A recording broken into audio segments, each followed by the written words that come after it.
نعماءه العادون الذي لا يدركه بعد الهمم ولا يناله غوث الفتن والصلاة والسلام على خير خلقه وأشرف بريته الذي سمي في السماء بأحمد وفي الأرضين بأبي القاسم محمد. اللهم صل على محمد وآل محمد وعلى أهل بيته الطيبين الطاهرين الذين أذهب الله عنهم الرجس وطهرهم تطهيرا. اللهم صل على محمد وآل محمد واللعن الأبدي على أعدائهم أجمعين. أما بعد فقال الله الحكيم بسم الله الرحمن الرحيم فاجتنبوا قول الزور. مومنین کرام، یقیناً آپ خواتین و حضرات متوجہ ہیں، ہم جمعہ کے پہلے خطبے میں گناہان کبیرہ کو بیان کر رہے ہیں۔ گناہ کبیرہ کی خصوصیت یہ ہے کہ اگر ایک مرتبہ بھی کسی سے سرزد ہو جائے وہ عادل نہیں رہتا، فاسق ہو جاتا ہے۔ کوئی ایسا کام نہیں کر سکتا کہ جس میں عدالت شرط ہو، وہ نماز نہیں پڑھا سکتا، کسی اسلامی عدالت میں جا کے مدعی کی طرف سے گواہ کے طور پر پیش نہیں ہو سکتا۔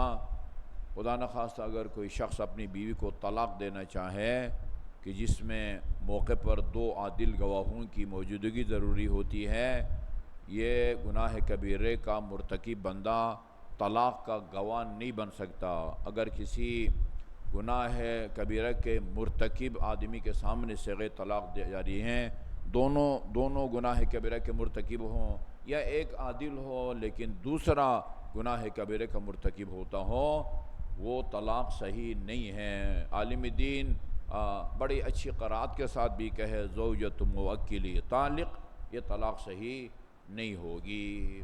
گناہ کبیرہ من جملہ گناہان کبیرہ میں سے ایک انتہائی خطرناک گناہ جن الفاظ میں اس کی مذمت کی گئی ہے معصومین کی روایات میں، وہ الفاظ میں اس مقدس جگہ پر نہیں دہرا سکتا۔ بدترین گناہ جھوٹ بولنا ہے، جھوٹ۔ میں آج بہت زیادہ تفصیل میں نہیں جاؤں گا، مجھے آج آپ کی خدمت میں امام سجاد علیہ السلام کا خطبہ بیان کرنا ہے۔ ہمارا فرض بنتا ہے، اس عظیم امام کا حق بنتا ہے کہ ہم اگر ایک خطبے میں نہ صحیح 2 خطبوں میں 3 خطبوں میں مکمل خطبہ جو آپ نے دربار یزید میں دیا تھا، اجازت نہیں مل رہی تھی۔ سب سے پہلے وہ بڑی مشکل سے اجازت ملی جو آپ نے خطبہ دیا ہے۔ آج میں صرف وہ چند قرآنی آیات کی تلاوت کروں گا، اس کا ترجمہ عرض کروں گا اور چند ایک روایات کا متن۔ باقی جھوٹ کے جو احکام ہیں تفصیلی، یعنی کون سا عمل جھوٹ کے زمرے میں آتا ہے اور کہاں کہاں غلط بیانی کی اجازت دی گئی ہے، غلط بیانی کی اجازت دی گئی ہے بعض مقامات پر، ان کی طرف اشارہ کریں گے۔ آج میں صرف وہ 2-3 آیات اور روایات جو کہ مستند ہیں۔ پہلی آیت قرآن کی ہے انما یفتر الکذب الذین لا یؤمنون بآیات اللہ۔ جھوٹ وہ لوگ گڑھتے ہیں، جھوٹ بولنے والا گڑھتا ہے نا، ایک واقعہ نہیں ہوتا اور اس کو واقعہ کے نام سے بیان کرتا ہے، وہ گڑھتا ہے جھوٹ، ہمیشہ وہ گڑھتا ہے، خود ساختہ باتیں کرتا ہے۔ جھوٹ وہ آدمی گڑھتا ہے جس کو خدا کی آیات و نشانیوں پر ایمان نہ ہو۔ یہ اشارہ ہے اصلاً روز آخرت پر جس کا ایمان مستحکم ہو وہ کبھی جھوٹ نہیں بول سکتا۔ دوسری آیت ان اللہ لا یہدی من هو کاذب، جھوٹے آدمی کو اللہ تعالیٰ کبھی بھی ہدایت نہیں دیتا۔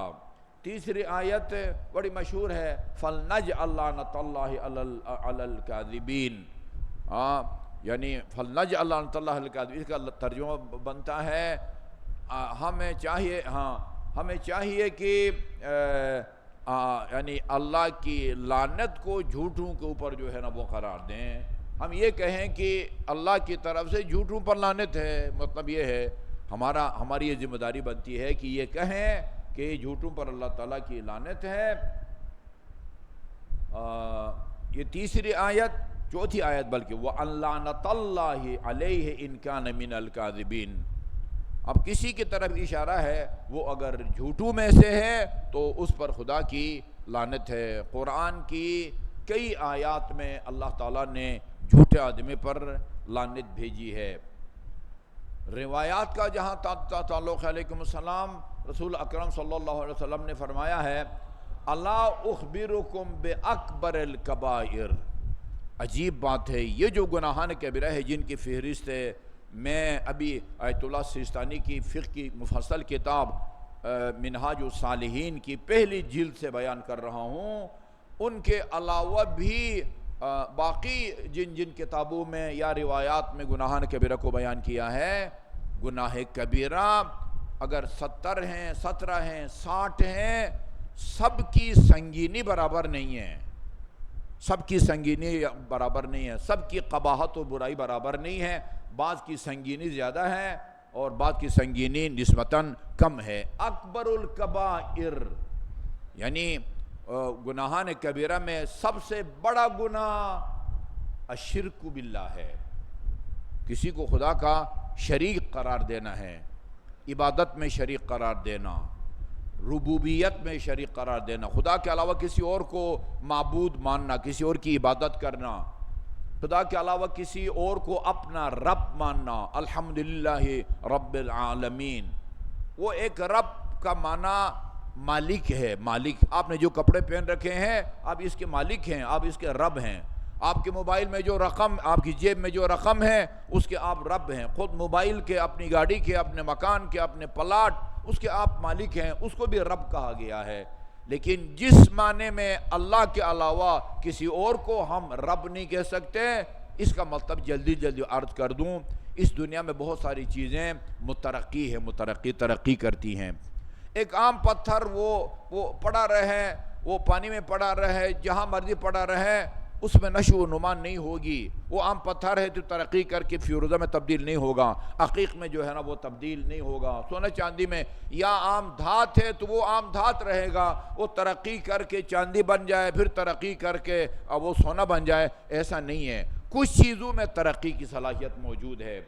نطفہ جس کے بارے میں خدا نے فرمایا ہے کہ وہ سینے کی ہڈیوں سے اور پشت سے وہ جو ہے نا وہ نطفہ نکلتا ہے اور اس سے بندے کی خلقت ہوتی ہے، اس میں ترقی کی صلاحیت ہے. وہ نطفہ پہلے خون میں تبدیل ہو جاتا ہے، پھر وہ گاڑھا ہو جاتا ہے، پھر گوشت کا ٹکڑا بن جاتا ہے، پھر ہڈیوں میں تبدیل ہو جاتا ہے، پھر ہڈیوں کو اللہ تعالیٰ گوشت کا لباس پہنا دیتا ہے.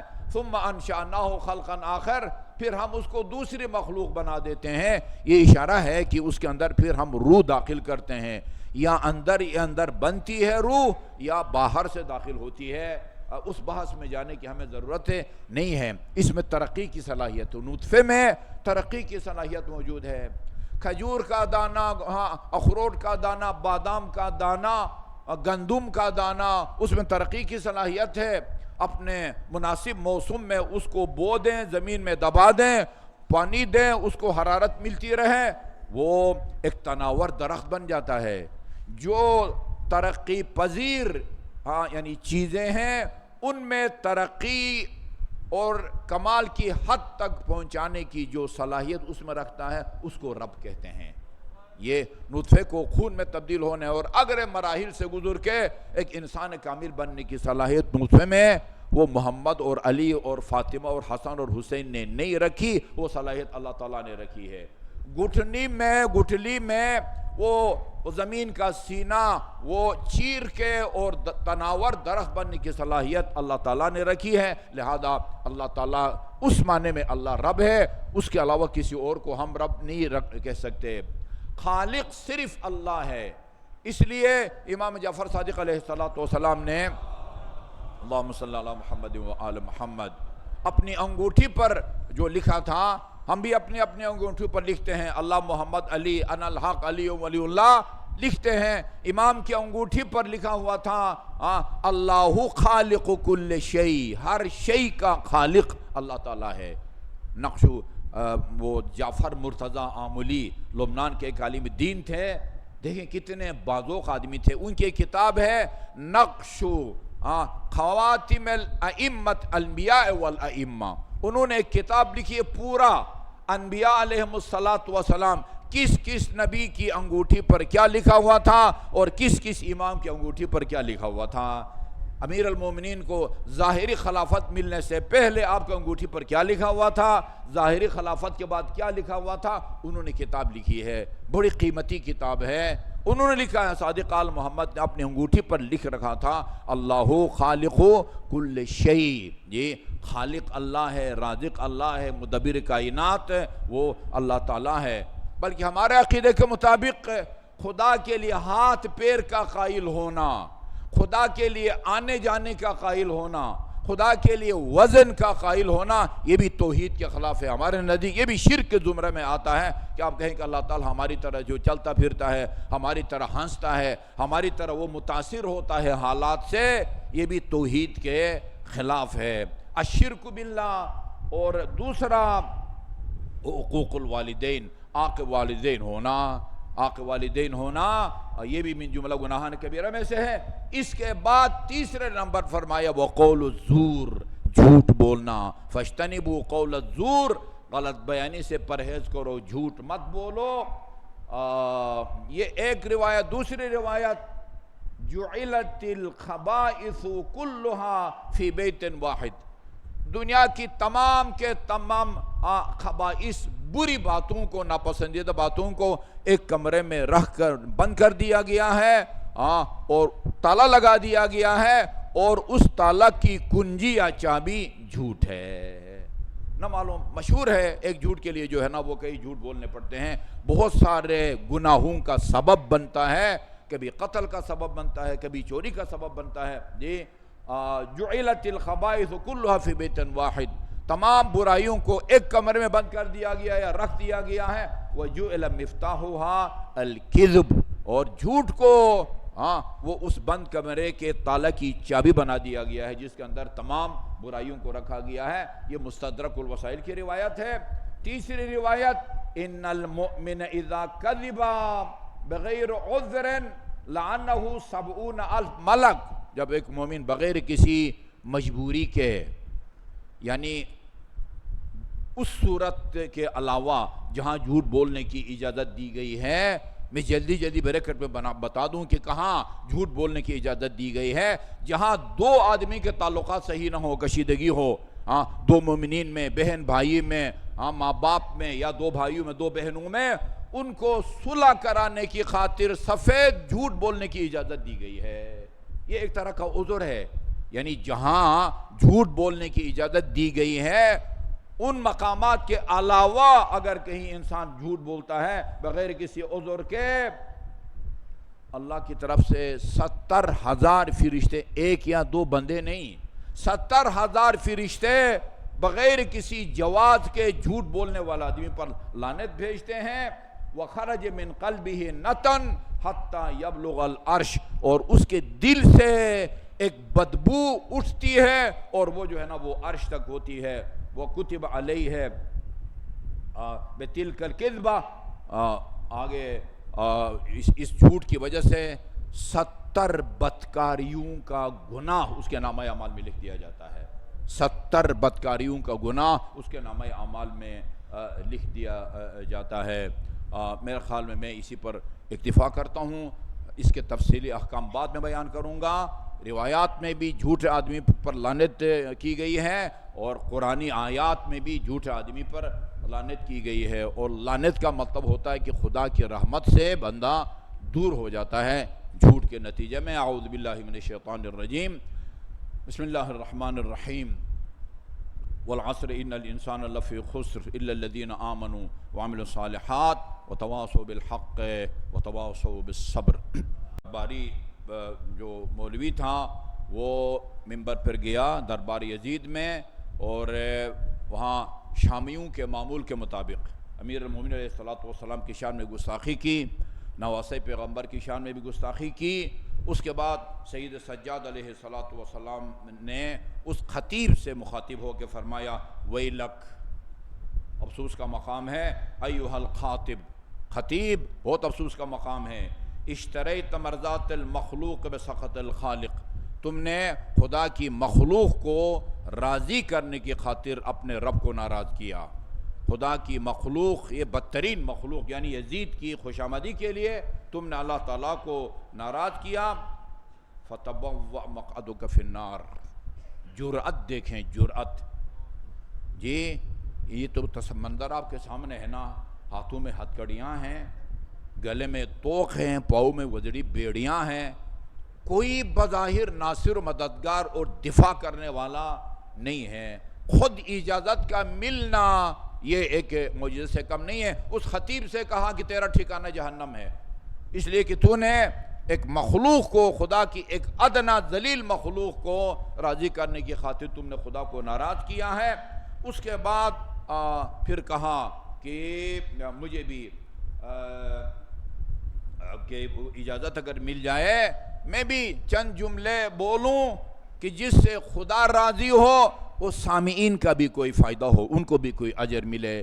اس نے تو ایک مخلوق کی خاطر خدا کو ناراض کر دیا ہے، مجھے اگر اجازت ملے چند جملے بولنے کی تو یقیناً اس سے خدا بھی راضی ہوگا اور لوگوں کا فائدہ ہوگا، یعنی اس گفتگو کو سننے کے نتیجے میں ان کو اجر اور ثواب ملے گا۔ اگر دربار یزید میں موجود لوگوں کو ثواب ملتا ہے اس خطبوں کو سن کے، یقیناً ہمیں بھی اللہ تعالیٰ اجر عظیم سے نوازے گا۔ اگر ہم اس خطبے کو سنتے ہیں، یزید نے اجازت نہیں دی، لوگوں نے اصرار کیا، یہ کمزور نحیف آدمی تیرا کیا بگاڑے گا جی، اتنے مجمع میں تیرے خلاف بولنے کی اس میں جرأت کہاں ہے، اجازت دے دو۔ یزید نے کہا انہو من اہل بیت قد ذقوا العلم ذقا، تمہیں نہیں معلوم یہ اس کا تعلق اس گھرانے سے ہے جس کو علم اس طرح وہ دیا گیا ہے جس طرح ایک پرندہ اپنے بچے کو یا چوزے کو جو ہے نا وہ دانہ بھراتا ہے۔ امیر مومنین کے فرمان کی طرف جو ہے اس کا اشارہ ہے۔ اچھا جی، ان سعیدہ لم ینزل الا بفضیحتی و فضیحت آل ابی سفیان، اس کو اگر اجازت مل گئی تو وہ مجھے اور آل ابی سفیان کو رسوا کیے بغیر منبر سے نہیں اترے گا۔ بہت زیادہ جب اصرار کیا گیا وہ اجازت مل گئی۔ یعنی اس ماحول میں، اس انداز میں اور جرأت کے ساتھ توحید کو بیان کیا ہے، توحید کو بیان کیا ہے، وعظ و نصیحت کی ہے، اہل بیت کے فضائل بیان کیے ہیں اور آخر میں مصائب بیان کیے ہیں۔ خطبہ سب سے پہلے اللہ تعالیٰ کی وحدانیت، اس کے بعد وعظ و نصیحت، اس کے بعد اہل بیت رسول اکرم اور امیر المومنین علیہ السلام کے فضائل، اور آخر میں مصائب۔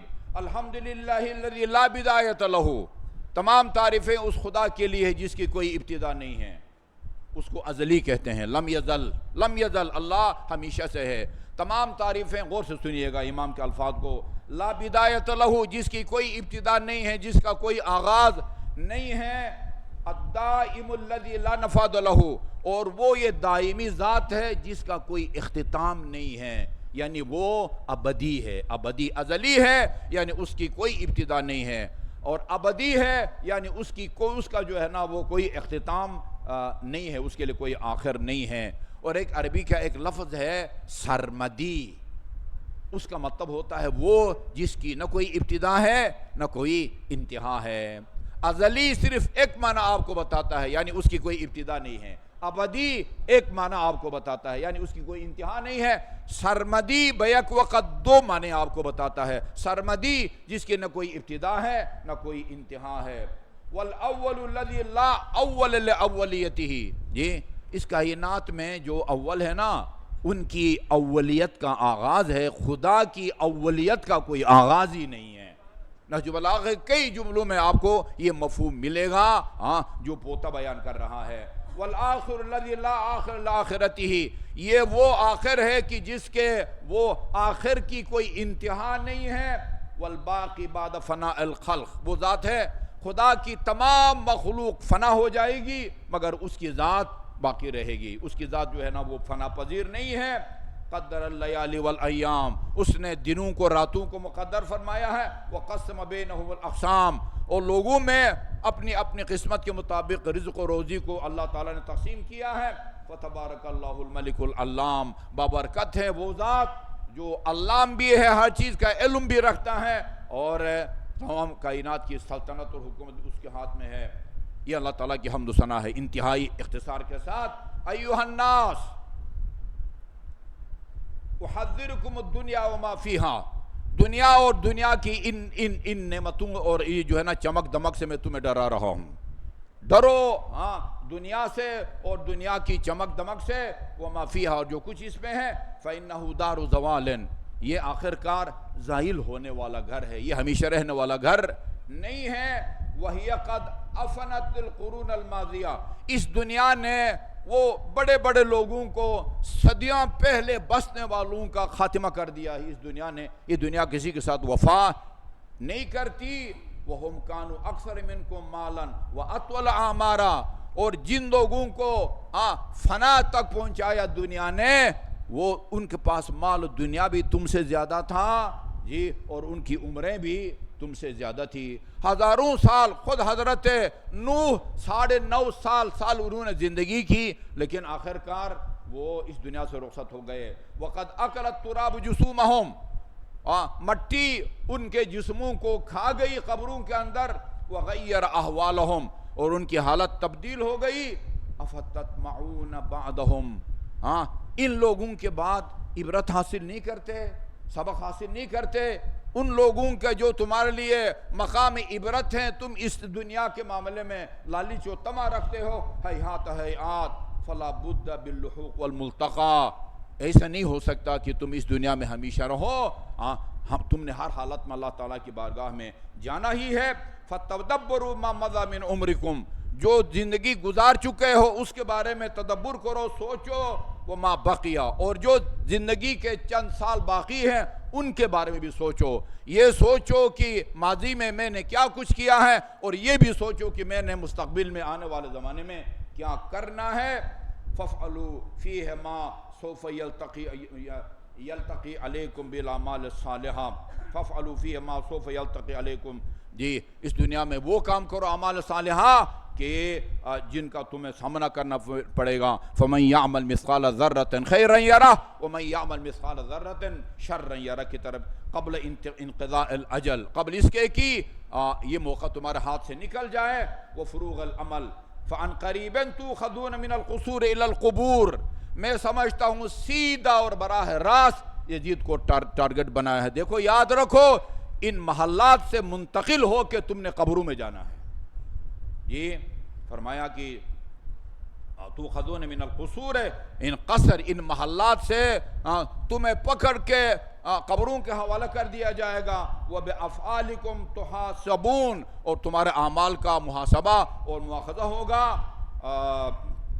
فَكَمْ مِنْ وَاللَّهِ مِنْ فَاجِرٍ قَدْ اسْتَكْمَلَتْ عَلَيْهِ الْحَسَنَاتِ، کتنے فاسق اور فاجر اس دنیا میں گزرے ہیں جن کے دلوں میں جو ہے نا وہ حسرت رہ گئی۔ وَكَمْ مِنْ عَزِيزٍ قَدْ وَقَعَ فِي مَسَالِكِ الْمَحَالِكِ، اور بڑے بڑے معزز لوگ جی ہاں وہ ہلاکت کے شکار ہو گئے۔ حَيْثُ لَا يَنْفَعُ النَّدَمُ، اور اس موقع پر کوئی ندامت اور پچھتاوا وہ کام نہیں دیتی۔ وَلَا يُغَاثُ مِنْ ظُلْمٍ، اور نہ جو ہے نا وہ ان کے ظلم کے سلسلے میں کوئی ان کی مدد کرے گا۔ وَجَدُوا مَا عَمِلُوا حَاضِرًا، جو تم سے پہلے اس دنیا سے رخصت ہو گئے انہوں نے اپنی زندگی میں جو کچھ کیا تھا اس کو اپنی آنکھوں سے دیکھا۔ وَلَا يَظْلِمُ رَبُّكَ أَحَدًا، وہ یاد رکھو تمہارے رب کسی پر ظلم نہیں کرتا۔ اس کے بعد فرمایا اب اپنے فضائل شروع کر دیے، اپنا تعارف کرایا۔ آپ کو پتہ ہے نا یہ عام کیا گیا تھا پروپیگنڈا کہ بھئی حاکم وقت مسند رسول کا بقول ان کے حقدار، اس کے خلاف ایک باغی نے بغاوت کی تھی، وہ ان کے مردوں کو قتل کر کے عورتوں کو قیدی بنا کے لایا گیا ہے، یہ تعارف کرایا گیا تھا۔ جی امام حسین، امام زین العابدین، اور ان مخدرات عصمت و طہارت کا ایھا الناس انا ابن مکہ و منا، تمہیں پتہ ہونا چاہیے کہ میں فرزند مکہ اور فرزند منا ہوں۔ بتاتے ہیں کہ ان مناسک اور عبادت گاہوں سے ہمارا کیا تعلق ہے۔ جی انا ابن زمزم و صفا، میں زمزم و صفا کا فرزند ہوں۔ انا ابن من حمل الرکن، ابھی رسول خدا کے فضائل بیان کرنے لگے ہیں، میں اس کا بیٹا۔ آپ کو پتہ یہ حجر اسود کو نصب کرنے کے سلسلے میں جھگڑا ہو گیا تھا، رسول نے اپنی عبا بچھائی تھی اور وہ حجر اسود کو رکھ کے کہا تھا وہ چاروں طرف سے کونے پکڑ کے اٹھاؤ، یعنی جھگڑا آپ نے ختم کر دیا تھا۔ ان حضرت کے اس فیصلے اور اشارہ کی طرف اشارہ ہے، میں اس کا بیٹا ہوں کہ جس نے رکن کو یعنی حجر اسود کو اپنی ردا کے کونوں سے پکڑ کے اٹھوایا اور حجر اسود کو نصب کر کے یہ جھگڑا آپ نے ختم کیا۔ انا ابن من خیر من اعتذر وارتدا، میں ہر لباس پہننے والے یا وہ لباس احرام پہننے والے سے میں بہتر ہوں۔ جی ہاں، اس کا بیٹا ہوں، اس کا فرزند ہوں، یا رسول خدا کا جو ہر لباس احرام پہننے والے یعنی تمام مسلمانوں سے جو افضل ہے، میں اس کا بیٹا ہوں، ہم کسی خارجی کی اولاد نہیں ہیں۔ انا ابن خیر من انتعلا واحتفا، جو برہنہ چلتے ہیں ان سب سے بھی بہتر کا بیٹا ہوں، اور جو نالین پہن کے چلتے ہیں ان میں بھی سب سے جو بہتر ہے اس کا میں بیٹا ہوں۔ انا ابن خیر من طاف وسعى، ہر وہ طواف کرنے والے اور سعی سے بہتر رسول کا میں فرزند ہوں۔ انا ابن خیر من حج ولبا، جو بھی حج بیت اللہ کرتا ہے اور جا کے میقات سے لبے کہتا ہے ان تمام سے افضل رسول خدا کا میں فرزند ہوں۔ انا ابن من اسری بہ الی المسجد الاقصی، میں اس کا بیٹا ہوں جس کو مسجد الحرام سے مسجد الاقصی تک کی سیر کرائی گئی۔ انا ابن من بلغ بہ سدرۃ المنتہا، یہ معراج کے منازل کی طرف اشارہ کرتے ہیں، میں اس کا بیٹا ہوں جن کو سدرۃ المنتہا تک پہنچایا گیا۔ انا ابن من دنا فتدلی فقاب قاب قوسین او ادنا، اس کا بیٹا ہوں جو معنوی اعتبار سے اتنا بلند کیا گیا گویا اس کے درمیان اور خدا کے درمیان میں ایک نیزے کا فاصلہ رہ گیا تھا۔ تفسیر میں آپ دیکھیں، جی ہاں، انا ابن من صلی بملائکۃ السماء، میں اس رسول کا بیٹا ہوں جس کی اقتداء میں آسمان کی فرشتوں نے باجماعت نماز پڑھی۔ انا ابن من اوحى الجلیل الیہ ما اوحى، اس کا بیٹا ہوں کہ جس کی طرف خدا نے وحی نازل فرمائی، جو بھی چاہی وحی نازل فرمائی۔ انا ابن محمد المصطفیٰ، اور آخر میں بتاؤں یہ تمام صفات میرے جد حضرت محمد مصطفیٰ کی ہیں۔ اچھا جی، اس کے بعد ابھی دیکھیں امیر المومنین رسول خدا، امیر المومنین کے استاد بھی ہیں، رسول بھی ہیں، ان سے افضل ہیں۔ رسول خدا کے کتنے فضائل بیان کیے، اور ابھی امیر المومنین کے فضائل کا سمندر بہا رہے ہیں، جس کے اندر جو ہے نا یہ یزید اور اس کے آوان یہ خس و خاشاک کی طرح آپ کو بہتے ہوئے نظر آئیں گے۔ انا ابن علی المرتضی، میں علی مرتضی کا بیٹا ہوں۔ انا ابن من ضرب خراطیم الخلق حتی قالوا لا الہ الا اللہ، میں اس کا بیٹا ہوں کہ جس نے مشرکین کے گردنوں کو جھکایا، ان کو مارا اور ان کو کلمہ توحید زبان پر جاری کرنے پر مجبور کیا، میں اس علی کا بیٹا ہوں۔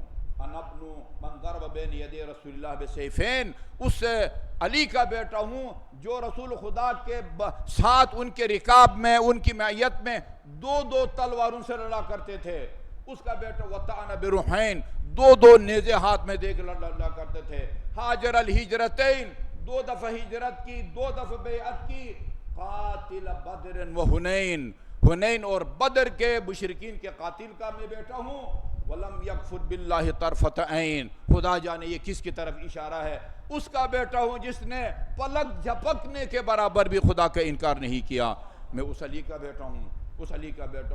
جی ہاں، انا ابن صالح المومنین، مومنین میں سب سے صالح علی کا بیٹا ہوں۔ وہ وارث النبیین، میں نبیوں کے وارث کا بیٹا ہوں۔ قاطع الملحدین، ملحد آج کل الحاد بہت تیزی سے پھیل رہا ہے، ملحد خدا کے منکر کو کہتے ہیں۔ یا میں ملحدین کا قمع کرنے والے کا بیٹا ہوں، اردو میں استعمال ہوتا ہے قلع الشجر یعنی اکھاڑنا، جڑ سے اکھاڑنے کو قلع کہا جاتا ہے۔ میں ملحدین کے قلع کما کرنے والا علی کا بیٹا ہوں، یعصوب الدین، میں دین کا جو ہے نا وہ امیر المومنین کے القاب میں سے ایک یعصوب ہے۔ آپ زیارات کے لیے جائیں، امیر المومنین کی زیارت میں ایک یہ بھی ہے، السلام علیکہ یا یعصوب الدین، یا سربراہ۔ اور یہ کہتے ہیں کہ یعصوب اصل میں وہ جو شہد کی مکھیاں ہیں ان کے سربراہ یا ان کے کمان کرنے والوں کو کہا جاتا ہے، جس کو چھتا کے گیٹ پہ بٹھا دیا جاتا ہے اپنا مخصوص اسلحہ لے کے۔ اگر کوئی مکھی گندی جگہ بیٹھ کے وہاں سے گزر کے اندر آنا چاہے چھتے میں، اس کو پتہ چلتا ہے اور وہیں کھڑے اس کا سر قلم کر دیتی ہے، اس کو یعصوب کہتے ہیں۔ علی یہ کام کرتا ہے۔ نور المجاہدین، میں مجاہدین کے نور اور ان کی زینت کا علی کا بیٹا ہوں۔ وزین العابدین، زین العابدین، ہم خود امام زین العابدین کو زین العابدین کہتے ہیں۔ امام زین العابدین کہتے ہیں میں زین العابدین یعنی علی کا بیٹا ہوں، تاج البکائین، وہ تاریک شب میں وہ رونے والوں کے تاج کا بیٹا ہوں، تاریکی شب میں رونے والوں کے تاج علی کا بیٹا ہوں۔ یا اصبر الصابرین، اور راہ خدا میں سب سے زیادہ صبر کرنے والے علی کا بیٹا ہوں۔ وافضل القائمین من آل یاسین، آل یاسین میں سے یعنی آل محمد میں سے جو ہے نا وہ اللہ کی بارگاہ میں نماز پڑھنے والوں میں سب سے افضل کا میں بیٹا ہوں۔ رسول رب العالمین، قاتل المارقین والناکسین والقاسطین، یہ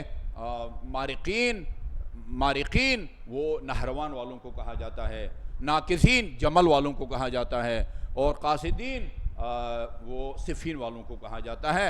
اس میں آپ نے مد مقابل آنے والوں کو مارا۔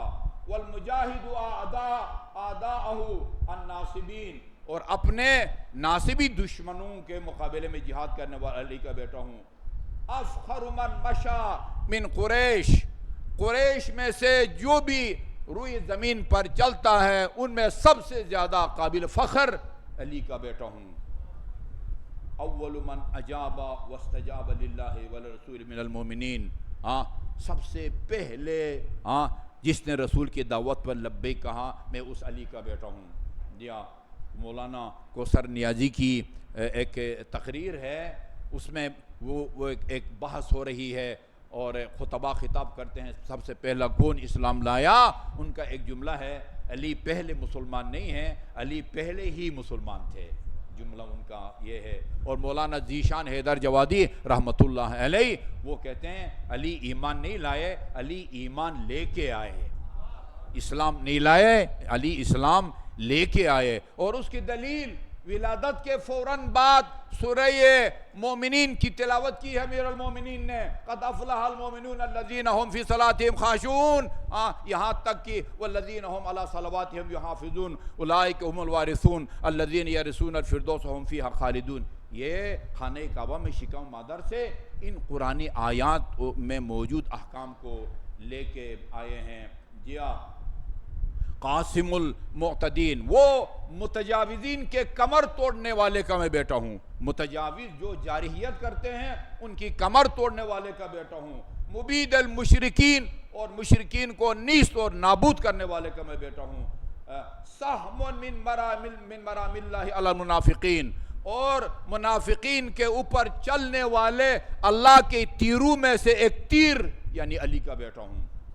خدا کی تیروں میں سے ایک تیر نام رکھا ہے امام سجاد نے امیر المومنین علیہ السلام کا۔ لسان حکمت العابدین، عبادت گزاروں کی حکمت کی زبان اور اس کے ترجمان کا بیٹا ہوں۔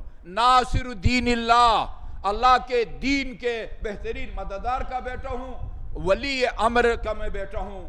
بستان حکمت اللہ، حکمت الہی کا بستان اور باغ میں اس کا بیٹا ہوں۔ اور وعیبت علمی، اللہ کے علم کا جو خزانہ دار ہے نا اس کا میں بیٹا ہوں۔ یہ آگے سلسلہ جاری ہے قصیدے کا۔ سمحن، وہ بڑا کریم تھا، وہ سخی تھا، بہلول پاک اور پاکیزہ اور حشاش بشاش چہرے والا تھا، ذکی تھا، ذکی تھا، ہوشیار تھا، دانا تھا، ابتہی تھا، رضی تھا اللہ بھی اس سے راضی تھا، یہ اللہ تعالیٰ سے راضی تھے۔ مقدام حمام، ہر جنگ میں سب سے جو ہے نا وہ پیش ہوا کرتے تھے۔ اسی طرح صابر علی کا بیٹا ہوں، صوام زیادہ سے زیادہ روزے رکھنے والے علی کا بیٹا ہوں، مہذب علی کا بیٹا ہوں، قاطع الاسلاب وہ مشرکین کی نسلوں کو ختم کرنے والے کا بیٹا ہوں، مفرق الاحزاب اور مشرکین کی وہ احزاب کو، ان کی پارٹیوں کو منتشر کرنے یا ان کو تتر بتر کرنے والے علی کا بیٹا ہوں۔ یا اس کے بعد فرماتے ہیں اسد باسل، وہ میں اس شیر کا بیٹا ہوں، یطحنہم فی الحروب، یہ عجیب مثال دی ہے۔ یہ مشرکین کو اس طرح پیستے تھے جس طرح چکی کے دو پاٹوں کے درمیان میں دانہ پیس جاتا ہے، اس طرح یہ مشرکین کو جو ہے نا وہ پیستے تھے۔ قربت الائنہ، اور آخر میں فرمایا وہ من العرب، یہ عرب کا سید سردار تھے، وہ من الوغا لیثھا، اور میدان جنگ میں یہ شیر ہوتے تھے، اسد اللہ ہوتے تھے، وارث المشعرین، منا وہ آپ کا عرفات اور وہ مزدلفہ مشعرین ان کے وارث ہیں، اور آخر میں ابو السبتین الحسن والحسین، حسن حسین کے والد گرامی تھے۔ اور یہ تم بتاؤ یہ کس کی طرف اشارہ ہے؟ ذاک جدی علی بن ابی طالب، یہ میرے دادا علی بن ابی طالب ہے، جن کا میں نے مختصر تعارف کرایا ہے۔ اس کے بعد آخر میں فرمایا قریب ترین جو تعارف تھا، انا ابن فاطمۃ الزہرا، میں فاطمۃ الزہرا کا بیٹا ہوں، انا ابن سیدۃ النساء، میں سیدۃ النساء کا بیٹا ہوں، انا ابن خدیجۃ الکبریٰ، انا ابن المقتول ظلما۔ اب یہ فضائل کے مجلس ہے نا، مجلس میں اللہ کی حمد و ثنا کرتے ہیں، وعظ و نصیحت کی جاتی ہے، اہل بیت کے فضائل بیان کی جاتے ہیں، اور آخر میں مصائب بیان ہوتے ہیں۔ ابھی مصائب کا سلسلہ شروع کیا ہے، انا ابن المقتول ظلما، اس کا بیٹا ہوں جس کو بے جرم بے خطا ظلم و ستم سے شہید کیا گیا ہے۔ انا ابن المجوز الراس من القفا، اس کا بیٹا ہوں جس کو پس پش سے ذبح کیا گیا اور سر مبارک کو نوک ثنا پر بلند کیا گیا۔ انا ابن العطشان حتی قضا، اس کا بیٹا ہوں جس کو پیاسا مارا گیا۔ انا ابن طریح کربلا، اس کا بیٹا ہوں کہ جس کا نازنین بدن کربلا کی ریت پر ہے اور اس کے سر مبارک کو نوک ثنا پر بلند کر کے کوفہ اور شام کے بازاروں میں پھرایا جا رہا ہے۔ انا ابن مسلوب الامامۃ والرداء، اس کا بیٹا ہوں جس کی شہادت پر اکتفا نہیں کیا گیا بلکہ آپ کے بدن سے امامہ کو بھی اتارا گیا اور ابا کو بھی اتارا گیا۔ یہ کوئی معمولی مصیبت نہیں ہے، اسی لیے جناب زینب کبریٰ نے مدینہ کا رخ کر کے نانا سے فرمایا تھا صلی علیک ملیک السماء، آسمان کے فرشتے نانا آپ پر درود بھیجتے ہیں، وَحَاذَا حُسَيْنُكَ بِالْعَرَىٰ، یہ آپ کا حسین ہے، میدان کربلا میں ہے، ظالموں نے شہید کرنے کے بعد سر سے امامہ بھی اتار دیا ہے اور ابا اور ردا کو بھی چھین لیا ہے۔ انا ابن مسلول امامۃ والرداء۔ جب یہاں تک یہ خطبہ پہنچا وہ انقلاب کا خوف لاحق ہوا یزید کو، مؤذن سے کہا، اب اس کو ہمت نہیں ہوئی کہ امام زین العابدین سے کہ بس اپنا کلام روک لے یا بیٹھ جا، نہیں، ایک ہیلہ استعمال کیا، مؤذن سے کہا کہ آذان دو، آذان کا وقت ہو گیا، مؤذن نے کہا اللہ اکبر، آپ نے فرمایا ہے لا شیء اکبر من اللہ، میرے نزدیک اللہ سے زیادہ کبیر اور عظیم کوئی بھی نہیں ہے۔ اور جب مؤذن نے کہا اشہد ان لا الہ الا اللہ، فرمایا میرا جسم، میرا ایک ایک بال، میرے بدن کا ایک ایک ذرہ گواہی دیتا ہے کہ اللہ کے سوا کوئی معبود نہیں ہے۔ اور جب کہا اشہد ان محمد رسول اللہ، فرمایا یا یزید محمد ھذا جدی ام جدک، یہ محمد جس کا نام آذان میں لیا جا رہا ہے یہ تیرا جد ہے یا میرا جد ہے؟ اگر تو کہے گا میرا جد ہے دنیا تجھے جھٹلائے گی، اور اگر تو کہے کہ نہیں آپ کا جد ہے، میرا تم سے سوال ہے یہ کہاں کا انصاف ہے کہ جس کا نام آذان میں لیا جا رہا ہے تم نے اسی کی نواسیوں کو اور اس کی بیٹیوں کو کربلا سے لے کر کوفہ اور شام کے بازاروں میں رسن بستہ بلوے عام میں بازاروں میں وہ پھرا رہا ہے۔ لا اضحک اللہ سن الدہر ان ضحکت آل احمد المظلومون قد قہروا ولا حول ولا قوة الا باللہ العلی العظیم۔ بسم اللہ الرحمن